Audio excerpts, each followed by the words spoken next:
Today we're building some beautiful garden scatter terrain and some tiny topiaries out of cheap materials.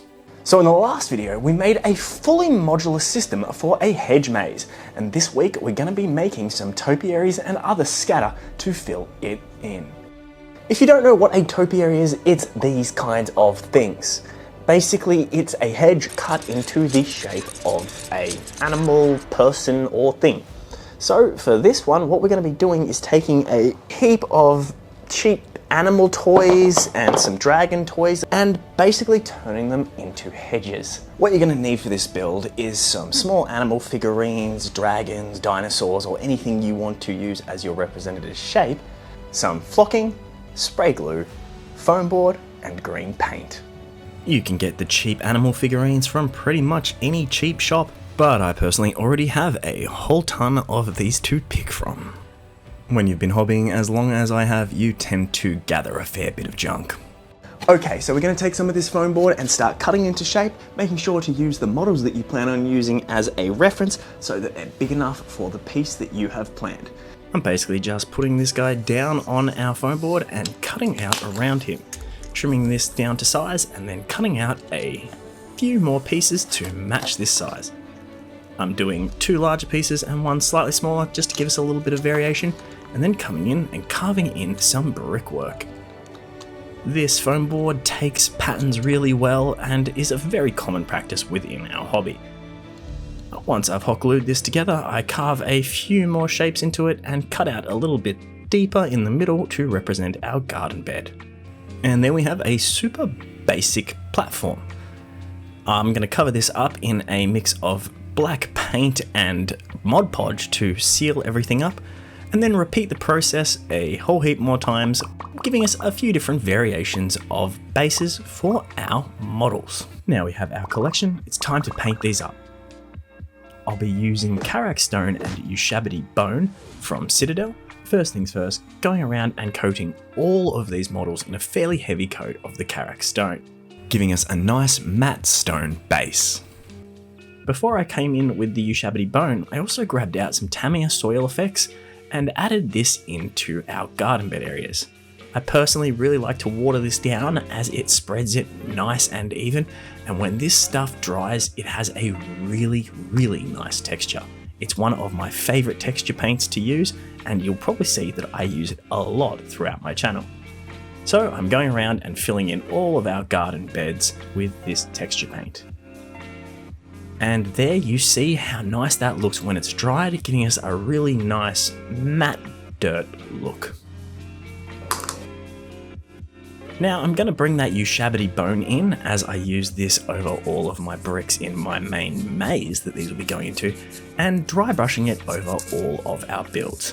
I'm also stippling it on from time to time as sometimes the dry brushing didn't quite hit the way that I wanted it to. And we continue this over all of our pieces till they've got a nice sandstone looking colour. Now that our bases are built, it's time to build our topiaries. So we're going to grab out a whole heap of little animal figurines, as well as some How to Train Your Dragon minis that I picked up a few years ago on special that are going to come in perfectly handy for this situation. So we'll be picking out a few of those and some of the larger humanoids and adding them to our collection of little animals that we'll be working with. So we take those all outside and give them a coat with a grey primer, as we don't know what plastics these are made of and they might not take our paints properly. Once that's dried, I grab out a part green Tamiya colour spray paint and give them all a fairly heavy coat from the top down. Then coming in with a NATO green from Tamiya Colour and hitting the bottoms of these models just to give them a little bit of a variation to colour. Now we have some green miniatures, it's time to add in the flocking. So I'm going to give them all a coat in a quick grip spray adhesive. This needs to sit for 5 or 6 minutes and go tacky. So while we're waiting for that, I'm going to mix up a heap of different types of flocking to give us a nice natural looking variation. This is the same mix I used on my maze, so it will all match together nicely. Once that spray adhesive has had some time to go tacky, we just grab our models, drop them into the flocking mix, and give it a shake.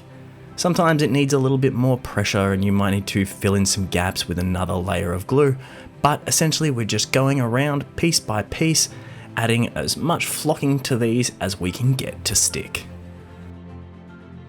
Ultimately, I did come back in and hit a few of the little miss spots as some of these didn't get glue over the entire model.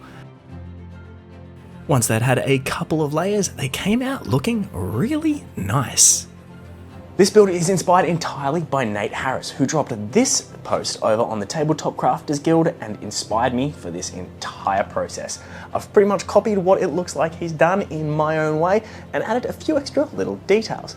Also, I asked his permission before doing this because I didn't want to share anything or steal any other person's work without their permission first. Now it's time to glue them down onto the bases, add a little bit of extra flocking to blend them in, and we've got a brilliant extra little bit of scatter for our gardens. So I grabbed out the hot glue gun and just started sticking all of these guys in place on their raised beds. Then coming in with some matte Mod Podge, dousing them all around the base and coating that with the same combination of flocks that I used earlier just to help blend them into their raised beds and make sure they stuck down nice and solid.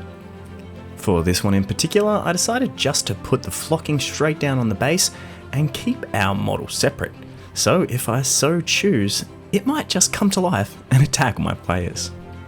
I also decided to leave a few of these without their raised beds, as I like the idea of them sort of growing up out of the earth. It also gives me the ability to have these come to life and move around and attack our players. And we all know that as a DM, we want any excuse to attack the players.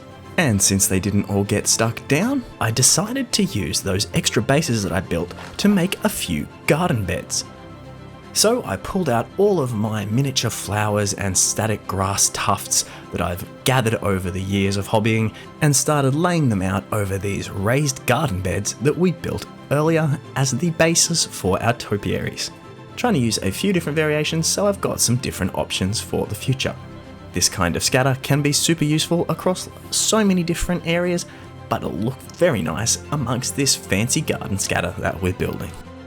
But we need a few more details. So I grabbed out my bits box and took out a whole heap of these tiny little 3D printed critters and mushrooms and extra bits and pieces that I have gathered. All of these are available for free over on Thingiverse and I absolutely love them.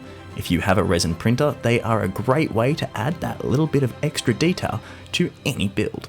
And if you've watched many of my old terrain builds, you know I am obsessed with these. No terrain build is complete without a few little frogs. And since we're building garden terrain, it seems appropriate to add in a handful of little butterflies fluttering around to add that little extra element of magic. And now with that, we have a beautiful collection of scatter to make some amazing looking gardens.